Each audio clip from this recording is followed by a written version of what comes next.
I look to the earth, not the sky, to protect our people. In silence, we build a future no one can take away. It was about taking control of Burkina Faso's future, building a shield no enemy could pierce. And so, the idea of the underground network was born. The project began in secret near the town of Kaya, not far from the country's largest gold mine. Gold is Burkina Faso's most valuable resource, but also a magnet for thieves and foreign powers. Traore knew safeguarding it was vital. Workers began digging quietly at night, without announcement. No press conferences, no ribbon cuttings. The goal, keep it invisible. But this was no ordinary tunnel, it was the first branch of a network. Linking key sites across the country, from Kaya northward, it connected gold mines to military bases and safe zones. Supply trucks came only under cover of darkness. Above ground, construction looked routine. Below, a hidden lifeline took shape. This first tunnel, like the root of a great tree, was meant to protect Burkina Faso's most precious assets. It also symbolized something deeper: a refusal to let outsiders dictate the nation's fate. Traore's logic was simple. If the surface could be watched and attacked, the future must be built underground. Inside the network, there were no cameras to hack, no internet to breach, only trusted hands knew the full plan: gold vaults to protect the nation's wealth, military storage for weapons and supplies, food stockpiles to sustain cities during crisis, hidden medical centers, encrypted communications that didn't rely on satellites. A former military engineer whispered that if Burkina Faso was ever under siege, the president could command from underground. The main tunnel stretched over 60 kilometers, buried up to 120 meters deep, reinforced with airlocks and climate control. This was not just defense, it was endurance.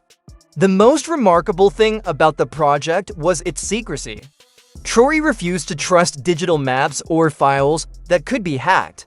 Instead, the blueprints were drawn by hand using symbols from local tribal languages, codes no AI could read. Only 3 master copies exist: one with Traore, one in military headquarters, and one whose location remains a mystery. Work crews were compartmentalized. No single team saw the full design.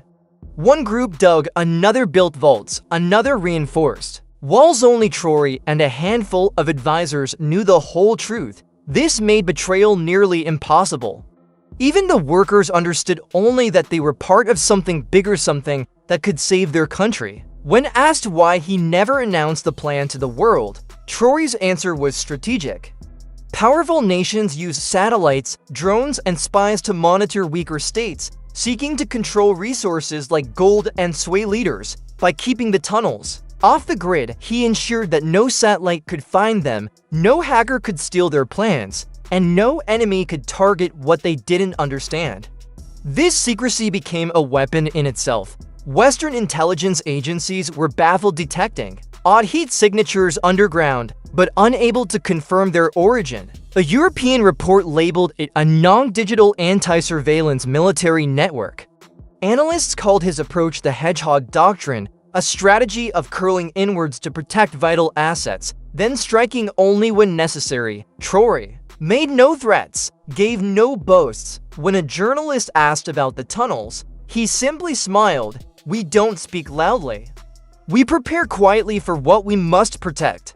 But beneath the surface, a different world was forming, a world where Burkina Faso's destiny lay in its own hands. These tunnels were for the people as much as for soldiers.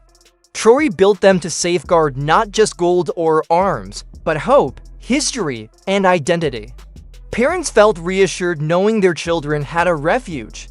Elders believed the ancestors would be proud, for the land their land was defended. Teachers trained children to recognize entrances and remain calm underground. One builder near Kaya described the feeling. Every piece of concrete I poured felt like a stone in Africa's foundation. We're not just building for today, we're protecting tomorrow. Then came March 2025. Gunfire erupted near an eastern gold mine. Western headlines called it terrorism. Locals knew it was an attempt to seize gold. That same week, a satellite system lost its signal over Burkina Faso for exactly 2 minutes, just long enough for a convoy to vanish into a hidden tunnel. Traore gave no speech, made no accusations.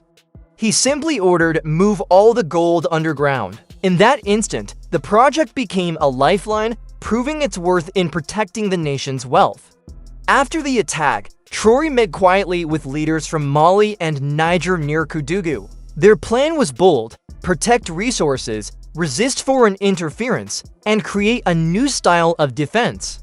They called it militarizing civilian infrastructure, turning roads, bridges, warehouses into assets ready to defend the people within hours. The tunnels were the backbone, allowing the movement of supplies, people, and intelligence with total invisibility. No drones could track them, no satellites could spy on them.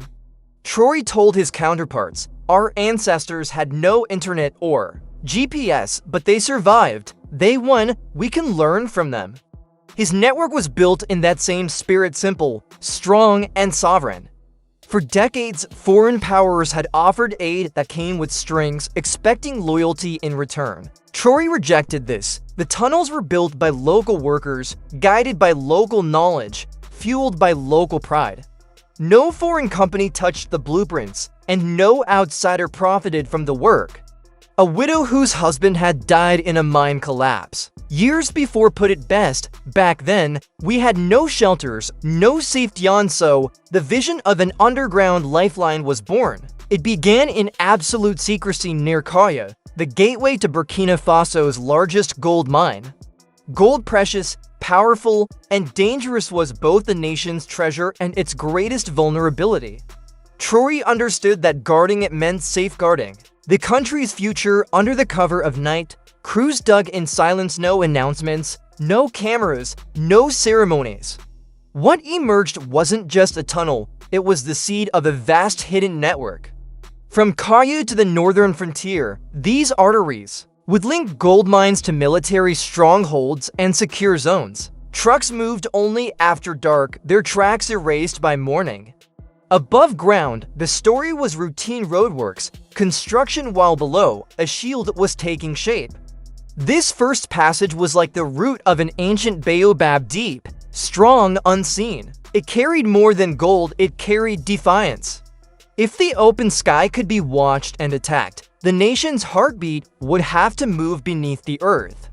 Inside, there were no hackable cameras, no vulnerable signals, only a circle of trusted eyes knew its secrets. Deep within, gold vaults held the nation's wealth, armories stood ready with weapons and supplies, food stores could sustain cities for months, medical bays waited with stocked shelves, and encrypted lines allowed communication without satellites. A former army engineer whispered that, in war, the president could command from below.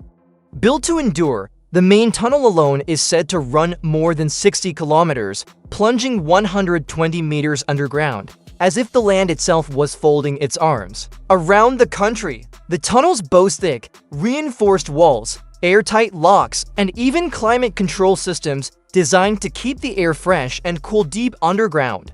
This isn't just about defense, it's about survival and endurance, ensuring Burkina Faso can carry on no matter what chaos unfolds above. What truly sets this project apart is its extraordinary secrecy. Traore refused to let the world glimpse what he was building.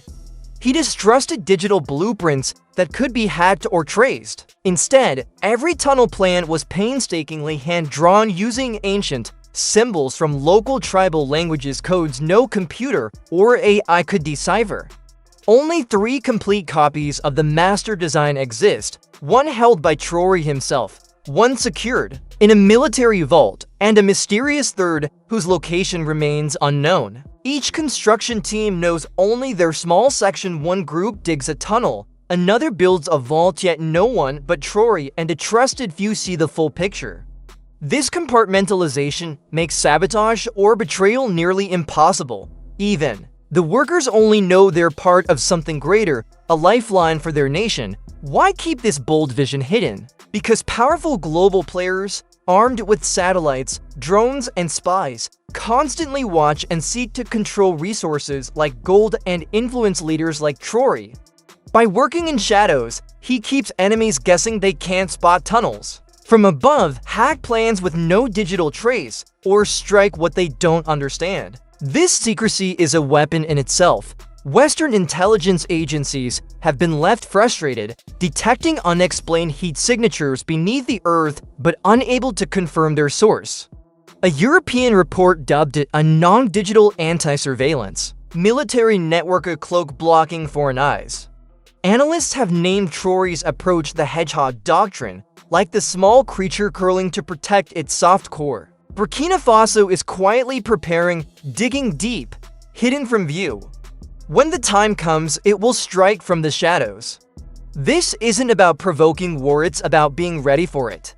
Traore never boasts or threatens. When a journalist asked him about the tunnels, he simply smiled and said, "We don't speak loudly. We prepare quietly for what we need to protect." This quiet strength is what gives the project its true power.